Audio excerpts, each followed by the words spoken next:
Hello everyone, what is up? Welcome back everyone, what is up? Welcome back to the channel. And today we are going to be going over a Laxius Force speedrun that I have been doing or have been practicing on.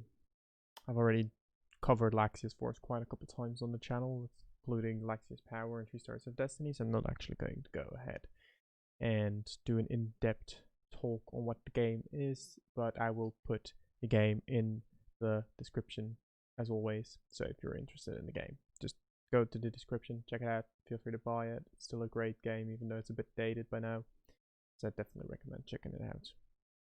Now onto the speedrun itself. So why am I doing the speedrun? Love the game, so it seemed fun. That's really all there's to it. And I'll basically be showing the first chapter of the speedrun and then discussing how and what tricks, well, tricks is maybe a big word, it's more what am I trying to do to speed up as much as possible, and what is my explanation for not doing the actual optimal speed at some point. So when the game starts, honestly, the run starts when I do my first input, which is pressing enter on this screen for the tutorial, and I select easy mode. That should speak for itself realistically.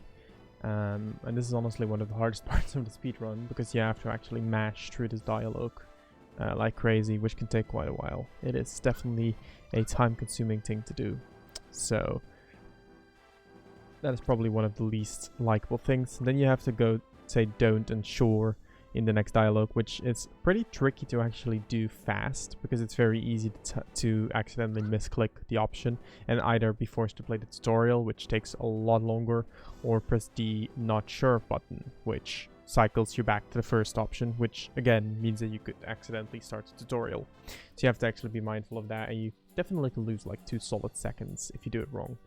Now in this screen I actually walk up all the way to the wall to avoid the character, the green-haired guy, to take 2 extra steps, otherwise he takes 2 more steps, and the brown-haired guy also takes 1 more step if you approach them from any other direction, so that will cause this specific movement path will actually cause them to walk up to you the right way. This fight is pure RNG if they outspeed you or not, so it doesn't really matter what you do. I choose to go for the fight because I'm more confident that I can smash through two attack commands rather than tapping the rush command, but that is purely your own preference. And you'll notice that I gain 2 seconds here, but that doesn't matter. Now in this screen I choose the right path, the right way across the room, because on the left side the 3 Lamias up top actually have a better chance of connecting to you and starting a battle. Against 3 Lamias you don't have to fight. On the second floor of the pyramid, I actually go straight right, and I ignore the fairies up top, ignore the chest in the middle for now, and just go straight for the staircase, which is the plot or the dungeon required staircase where you will meet the guy that actually unlocks the ending of the pyramid for you. So once you're in here, just walk over to him. There's really nothing special about it. Now there is a good reason why we're ignoring that chest in the middle. I'll explain that in a second. First we mash through the dialogue, and as you can see, I think, okay, so you have to leave, don't talk to him again, which is very easy when you're mashing, but that kind of goes for every type of mashing and every type of dialogue in the game. Once you've spoken to him, go back, and this is probably a good time to mention that I'm not using Timbany, who's in the back right now. It's a waste of time in my opinion. So now that we're walking back, we're actually going to open the chest. You can open the chest from the side, which actually does save like 1 tile, but I didn't really care. Now the reason we're opening the chest now is because the fairies up top won't start a battle with you, while opening it in the first time around makes it a lot harder. The reason we do want the chest, even though it costs us a couple seconds to actually open it, is because it is a very good spell for the next room. So we kill the Timeless Guardians pretty easily. If they do kill Kraken, it kind of sucks, but you do have a life potion, so it's not really that bad. And this is why we actually get the Sun Dazzler spell from that chest. It is because this allows us to one-shot the 5 fairies in this battle rather than having to deal with them one by one. Now Kraken doesn't outspeed, so I have him defend because the animation is slightly shorter than his attack animation, but it really doesn't matter. He can attack if you prefer him to attack. I make him defend so that he doesn't lose unnecessary HP. In the next room we just walk up to these guys and we go ahead and mash through it, attack them. Jarma can't kill these guys in 1 hit, so even if you miss, it doesn't really matter too much. If Kraken misses, that does suck. Once that's done, a cutscene plays, and they'll start checking out the place. Which, once again, I just mashed through. There's really not much else that can be said about the mashing that takes place in segments like this. Now, obviously, the pyramid is a very straightforward section because it's not meant to maintain your level. You start over with random after this, so you don't need to keep your level. You don't need to mind your level. You can just rush through this place, which makes for very little planning. You just kind of have to do this as fast as you can, which I definitely tried. And 4 minutes 40 does tend to be the time that I tend to get. Now, I don't exactly remember how much time I got in this run, but I think it was the best run I've had so far. So here you just mash, you don't have to do anything here, just collect a pot. And then at that point, the segment's over at 4:25, which was definitely my best time until then. And we get the logo, which you can't skip through, sadly. Now this starts the next segment, namely the segment random. Once again, we just go ahead and we smash through the dialogue here. And once we have control of random, we're actually going to go straight down. There's not exactly a lot you can do yet. We're going to ignore the powder and we're going to ignore the crystal. We're just going to go straight down and we're going to fight the 2 lizardmen. Now, here I do actually go for the rush because it's only random. So it doesn't really matter which option I pick. They're both the same speed. Just about. So I feel like it's less... I don't know. I just don't care enough. Sometimes. So killing the 2 actually brings us up to the more difficult part of this, because these 2 Sylvans down here can actually kill you if you get really unlucky, even on easy mode. Random gets Wrath, the Rat status, which means you can't control who he attacks, and if Wrath runs out during a battle, you actually lose the turn that it runs out on.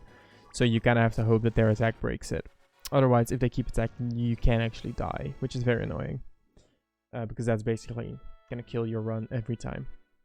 Now, random does win, and we find Sarah, which is actually when the first chapter officially starts, once this dialogue's over.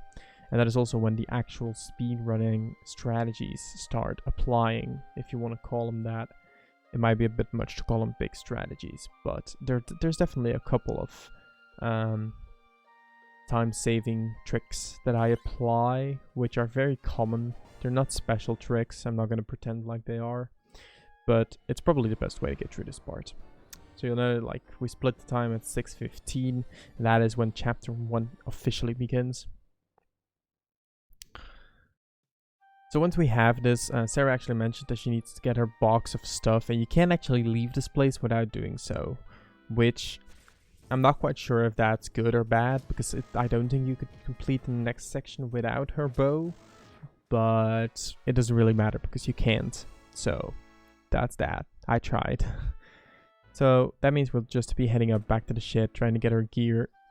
We're still going to ignore the powder on the top right. It really doesn't matter. It's not that important. We open the box, which is once again mashed through dialogue. And we're going to get a couple of items. Now, we are going to actually open the menu in the middle of a walking animation, because that's actually going to skip the next part of the walking animation, which... is just about the only time that the menu actually opens a bit faster for me. I don't know if that's because of my PC or because of the game or because of whatever, but the menu opens faster for me and the animation of the walk is skipped. So you gain some time. Whether it's relevant or not is up to you. Now after we kill the 2 lizardmen, this is where it gets actually a little bit important. Now you need good RNG on these ghosts because they can be seriously in the way, but more importantly you do have to kill these skeletons. Don't ignore them. That actually does not work. You'll be short on XP. Of course, random misses here, which did tick me off at the time, but that's something you just have to deal with. So this ghost was in the way. This is the worst possible RNG for the ghost because he's actually in the way for 2 full cycles. But we managed to get past him, and then we fight the next skeleton again, which Sarah actually kills with a crit. That's obviously good. Crits are good. Crits are always good. So we ignore the next skeleton and we go down here for the Indenera male. Initially I tried to do it without getting the Indenera male, but I felt like Sarah was getting killed too often, or like getting low too often, so I ended up going for it and killing the skeleton on the way. You'll notice that we've killed 4 skeletons by now, which now means we can kill the skeleton over here on the left. And that should level Sarah up in the next fight. So now the next fight is against 2 skeletons, and once they're dead, Sarah should level up, as I said. and learn Spriggan Calling, which is the reason that we've been killing these skeletons instead of leaving them alone, because the time you spend on killing the skeletons is significantly lower than the time this battle takes if you don't have Spriggan Calling ready for use. We're going to use Spriggan Calling here, and that's actually going to kill all the lizardmen at once, and then we're going to crit kill the Sylvan, which doesn't matter too much, but it does mean that we can rush instead of having to use Spriggan Calling again, which conserves some mana, which means we can use Spriggan Calling one more time on other enemies. Now we're going to open this chest. It's going to have the Inferno Sword, and you kind of have a choice here. Either you equip the Inferno Sword or you don't. The reason there's a choice is because the Inferno Sword doesn't really matter too much, and it does save time to not equip it yet. Because most of the time you'll be using Spriggan Calling anyways. And if it doesn't kill, like if Spriggan Calling doesn't kill the dragons, then you can still finish them off with random sword, even if it's just a medalist. So there's no real reason to equip it yet. This is a small time save of about 3 seconds. Because opening the menu is pretty slow in this game. So, normally you're very happy when you actually get an item from Spriggan Calling, but in this run it actually ends up being a bit negative, especially if it's energy herbs, because they do delay you by a couple seconds each time that you get one. So I'm always hoping that I don't get an item unless it's a Buala, or however you pronounce it, because that is actually heal poison, which is always good. Now in the middle of this bridge, Sarah is going to start talking, which you do have to be prepared for, because if you miss that, you can lose significant seconds on the dialogue box being open. And then we have the Forbidden Bones. So I have Sarah focus one and random focus the other one, which takes a little bit of rapid tapping, but once you get a little bit good at it, and once you know what's coming, it's pretty easy. The reason for this is so that you don't waste a single attack. Sarah's second attack will kill the skeleton instead of needing one more round with random. It's a very minor time save, but it's little time saves like this that actually help out in the long run. Now these two dragons on the left are going to aggress you no matter what. You can't avoid them. They're always going to hit into you. 3 dragons, whatever. So I kill them, and then I killed this dragon over here for some extra XP. This is for a good reason, which we'll go into later. And I will collect a magic potion, which is also for a pretty good reason. So continuing to the left, we encounter the last dragon that we're going to fight. For now, we kill the dragon. She gets some extra XP, which is fine. Now we continue into the Nomad Village, which is actually the next split at 11:04, which is tied for my fastest time to get there, even though I grinded a lot now. When I say grinded a lot, obviously I mean the skeletons we killed and the extra dragons we killed, all for the bonus XP. So this kid is in the way. If he runs into you, that really sucks because he delays you a lot. And then the cow can be in the way and that guard can be in the way. So this is pretty tricky, but we do open the chest first. We quickly run in, we grab 2 power diademas, and we leave right away. Now there's a lot that can go wrong there, a lot of NPCs that can be in the wrong place, but grabbing that chest is pretty important. Now in the inn, I actually go for the inn first, because that way you cannot run out of money in the next part, which would suck, because then you wouldn't be able to heal up. Now we're sure that we've healed up, and then we can enter the shop and quickly buy the max amount of food rations for the money we have, because we can waste all our money on the food rations for now. You're gonna have to buy more of them eventually anyways, and this is a pretty good moment.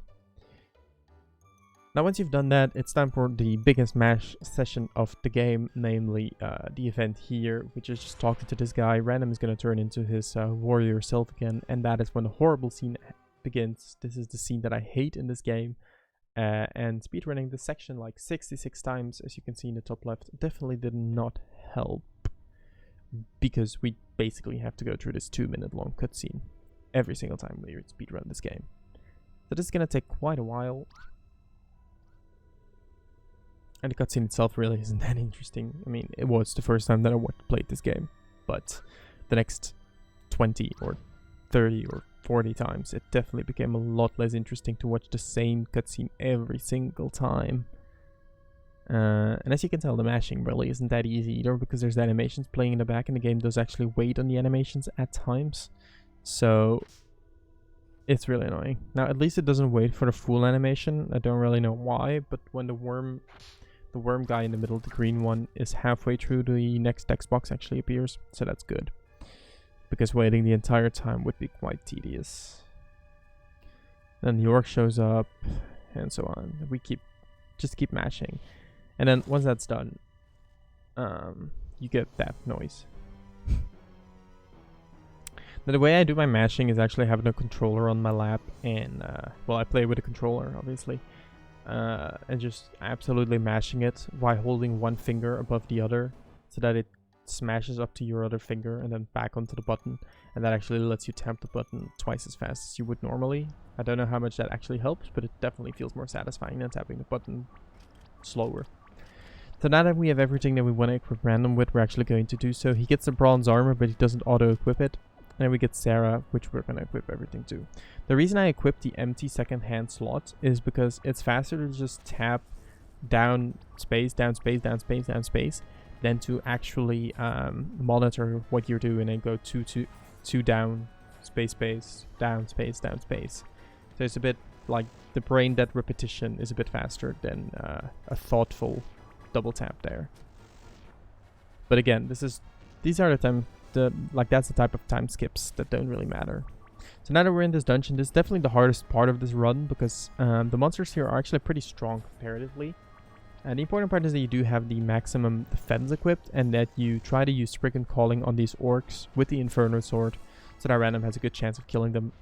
And then you use Emerald Laser on the Swordsman, which does auto-kill them. Now the main issue here is conserving Magicka, which the barrel helps with.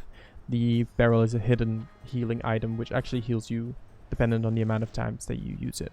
So you'll notice Sarah has 96 mana here. I fill up her mana entirely up to 121 so that she can use Emerald Laser on all the murderers of Seer, whatever he's called. And that way we actually can rush through this a bit better. But this definitely is the hardest part. I think I died like 50 times here trying to do this. You want to avoid all the orcs or the Ferox, the Ferox orcs. You want to try to avoid them, but if you can't, then you just have to fight them. That's just how it is. Now the Emerald Laser can one-shot these orcs, but it's not consistent. And then you can technically avoid these guys, but it is so hard to avoid them. And the manipulation of their routing AI is so specific that it takes a lot more time to avoid them than it takes to kill them. So I end up just fighting them and killing them. You'll notice I used Emerald Laser on exactly one of them. That is because that is the optimal amount of mana left. And then Random misses, which does cost me a couple seconds there. But that's just how it is. So once we leave, we encounter two of these, and we use one Emerald Laser on the top right guy. And then we pray that we don't get poison sorted by the other one, which is definitely the main issue. Getting poison sword onto Random really sucks, because it poisons him, obviously, while Sarah is actually immune to poison thanks to the Amulet of Mist, the amulet that we equipped onto her from her treasure box.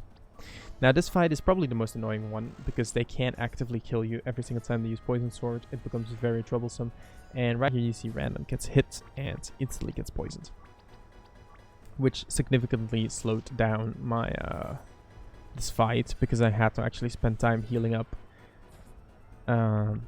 Pretty troublesome in that department.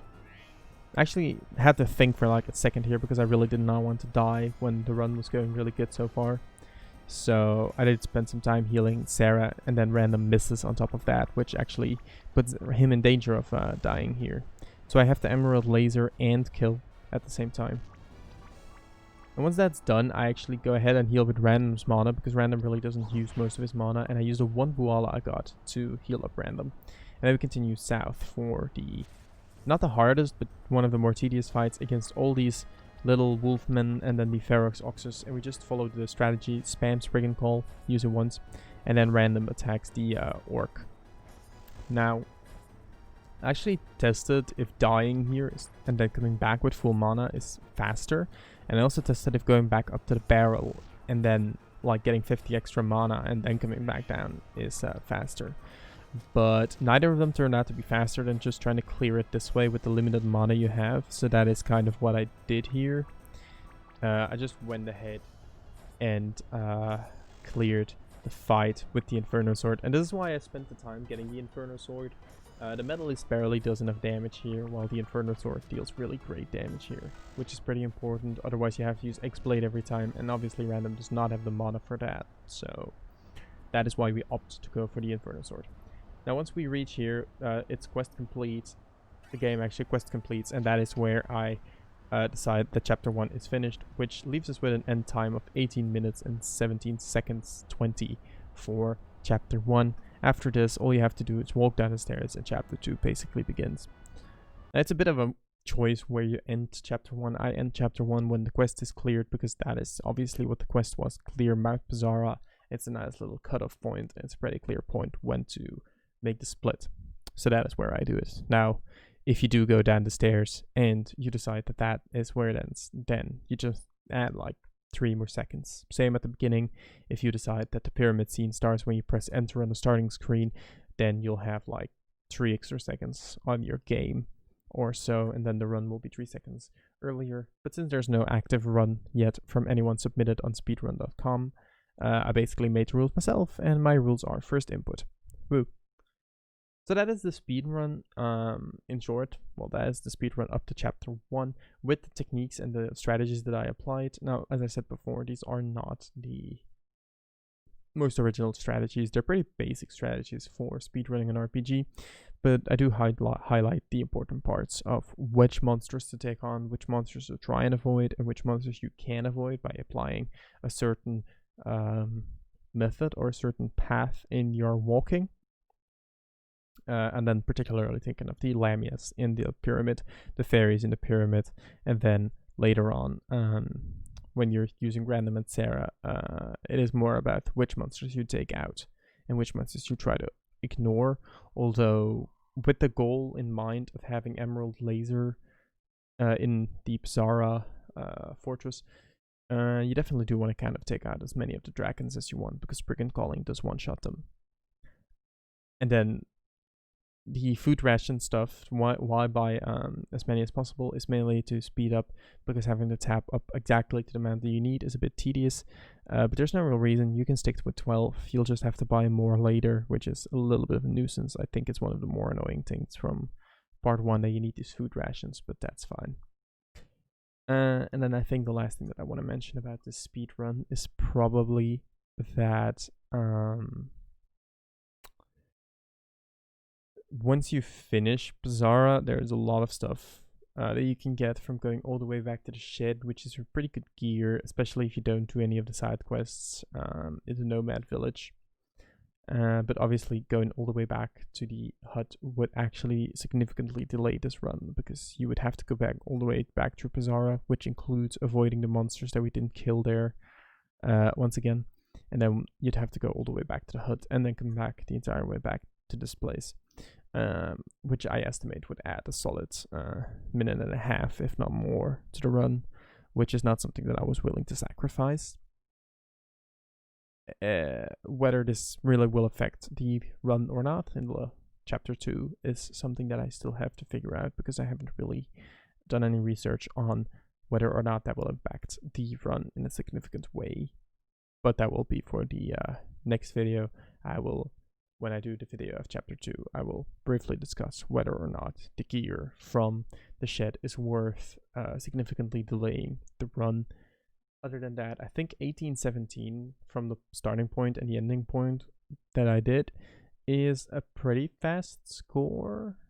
I'm not sure if it's the fastest. I don't think it is. There's probably people that can do it faster than me, but I do think it's a pretty decent score. Obviously, the best fix or the best time save that I can do is the 2 seconds in the opening by mashing better and timing the mashing better. But the rest of the run went so well that I decided to take this run anyways, since my usual score in Bizarra and after Bizarra happens to be at 19 flat or higher than 19. This was actually the first time that I managed to get a sub 19 run of chapter 1 from the start and the end points that I chose. So I decided to upload this run, even with the 2 second time loss in the Pyramids opening cutscene. Other than that, thank you guys for watching. If you guys are interested in playing the game, I did put the link to the game in the description of the video, and I do really recommend you buy the game. It is an amazing game. I love it. If you like RPGs, it's definitely one that you should try out. That's all the fangirling I'm going to do. See you guys next time.